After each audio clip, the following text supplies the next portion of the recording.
Sekuat-kuat mana pun tetap hati perempuan kan. Masya Allah. Sehari dua ni saya duduk tengok, banyaklah videonya. Kemudian mesej-mesejnya, post-postingnya, macam-macam lah. Giliran saya pula kan kena kan. Memang selalu kena. Masya Allah. Berkaitan dengan salah satu nama Allah Asmaul Husna, Ya Bari.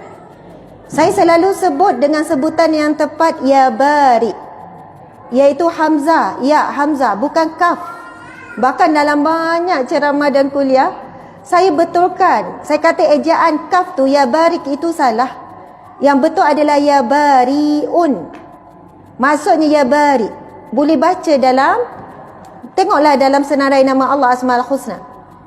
Sebagian ulama menafsir dan menterjemahkan maksud Ya Bari, Allah yang maha menciptakan kehidupan makhluk. Itu di antara maksud yang tepat bagi nama Allah Ya Bari. Allah yang maha menciptakan kehidupan makhluk.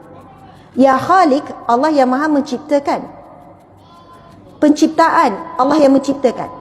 Selain daripada menciptakan makhluk, Allah juga menciptakan kehidupan makhluk itu. Bagaimana kehidupan lembu, bagaimana kehidupan anjing, bagaimana kehidupan kera, bagaimana kehidupan di alam ni. Setiap makhluk ada kehidupannya. Subhanallah. Lepas tu macam-macam lah ya. Akhirnya banyaklah pihak. Ustazah Asma sesat dan menyesatkan ramai orang. Lepas tu saya tengoklah komen, caci, maki, hamu, bla bla bla bla macam-macam. Orang kata Ustazah jangan baca. Saya terbaca. Banyak kali pula tu terbaca. Asyik sebab ramai sangat orang tag. Padahal yang menegur itu menegur yang tulis salah. Sebab dengan tulis salah ejaan maka salah maksud.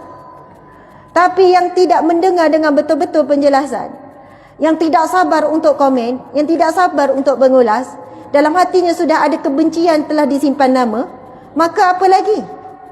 Apa cacian makian yang saya tak terima? Segala jenis binatang pun saya terima. Sudah tentu sedih apabila kita menjadi asbab fitnah kepada agama. Bukan sedih saya dicaci dihina. Saya sebut pada diri saya, sepatutnya saya dicaci dihina lebih berat daripada ni. Asbab maksiat dan dosa yang begitu banyak. Allah sangat baik. Allah bagi sikit saja untuk saya dicaci dihina. Kalau ikutkan kenal diri sendiri, sepatutnya dihina dicaci lebih lagi, tapi Allah tutup aib. Allahu Akbar. Jadi diri memang sedar diri, tak sedih sangat pun orang dicaci dihina. Tapi yang membuatkan saya menangis, saya rasa sedih sangat apabila ummah saling bercakaran, apabila kerana perbuatan yang tidak bertanggungjawab pihak tertentu. Saya tidak tahu apakah masalah di kalangan umat Islam sendiri, di kalangan ilmuwan, bukan untuk menjernihkan tetapi mengeruhkan perkara yang sebetulnya boleh dijernihkan dengan baik tetapi dikeruh-keruhkan. Daripada orang yang tidak benci tiba-tiba membenci kita, kita tak kisah kita dibenci, tapi kesiannya orang itu tanpa sebab dia membenci kita. Dan bila penjelasan yang kita berikan dia tidak dengar, bila dikatakan mana ni dalil ni datang 40 kali dan sebagainya, apabila saya bertanya kepada guru contohnya kan, nak baca berapa kali ya zikir-zikir ni? Terpulanglah, bolehlah nak baca 100, bolehlah baca 40, nak baca berapa? Sebab tidak ada larangan dalam mana-mana hadis Nabi untuk menetapkan berapa jumlah zikir dan kita nak baca. Okey, ramai yang tanya, nanti nak exam anak ni kan, nak baca doa apa ya? Kan kita bagilah, okey baca doa ni, zikir ni, zikir ni. Sedangkan memang tidak ada hadis Nabi yang Nabi sebut apabila anak-anak nak menghadapi peperiksaan, maka bacalah doa-doa ini. Maksud saya ialah apabila mereka semua mengatakan semuanya bid'ah, al-bid'atu dalalah wa dalalatu finnar, itu satu tuduhan berat sesama Muslim. Semua dimasukkan dalam perkataan bid'ah. Sedangkan ahli ulama syarah berkenaan dengan kalimah bid'ah di dalam hadis Nabi itu dengan syarah yang begitu banyak. Allahu Akbar. Sedangkan Allah berfirman di dalam Al-Quran, walillahil asma'ul husna fad'uhu biha. Bacalah bagi Allah nama-namanya yang mulia, asma'ul husna fad'uhu biha, maka bila kamu berdoa, memintalah dengan namanya tersebut. Allahu Akbar. Saya jumpa ramai guru-guru, orang alim, orang saleh. Bila tanya untuk anak, apakah doa supaya anak ni hati lembut? Dia kata, Ustazah, banyakkan baca Ya Rauf, Ya Halim. Mesti kita nak tanya berapa kali. Itu kan normal. Ada guru bagi tahu 40. Kenapa 40 kali? 40 kali ni kalau kita melazimi 40 hari kita buat ibadah. Ada ulama, ada guru mengatakan begitu. 40 tu ada sebab dia. Kalau 40 hari boleh istiqamah dengan satu amalan, insya-Allah istiqamahlah sampai mati. Kalau baru istiqamah 2 minggu, mungkin tak kuat lagi untuk ni. Bertahan sabar sampai 40 hari, insya-Allah jadi satu rutin yang kekal. Jadi ada setengah guru terus sebut beramalah 40 kali. Ada yang terpulanglah 1 kali. Dah kalau guru bagi 1000 kali, kita tak boleh terima kan? Allahu Akbar, subhanallah. Sebab itu bila saya baca kitab berkenaan dengan Asmaul Husna, kitab-kitab yang muktabar, bagaimana kita nak beramal dengan nama Allah Asmaul Husna, kerana disebut dalam hadis Nabi sallallahu alaihi wasallam, inna lillah tis'atun wa tis'ina isman mi'atan illa wahidan man ahsaha dakhala jannah. Nabi kata bagi Allah, di sisi Allah, Nabi kata ada 99 nama, 100 kurang 1.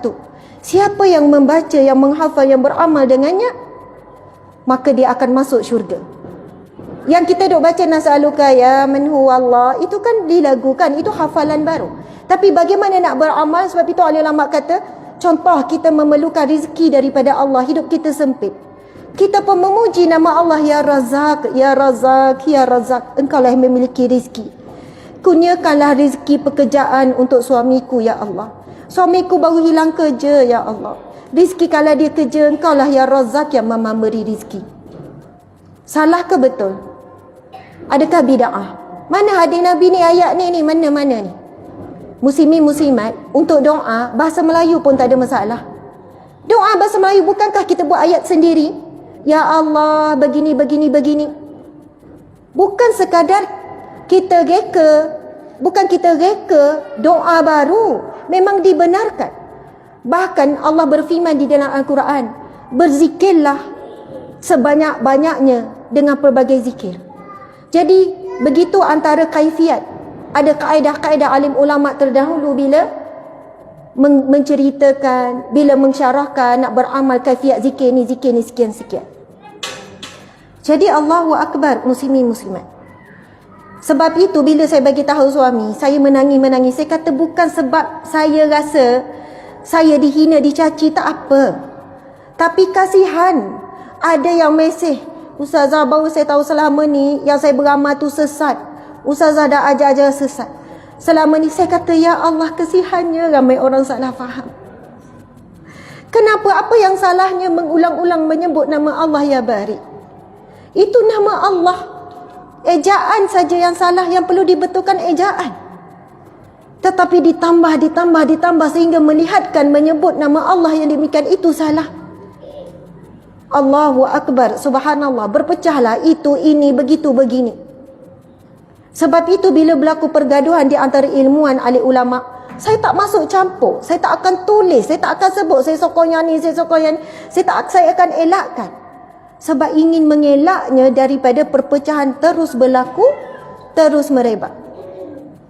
Tetapi perkara ini akan berterusan dan semakin teruk sehinggalah berlakunya hari kiamat.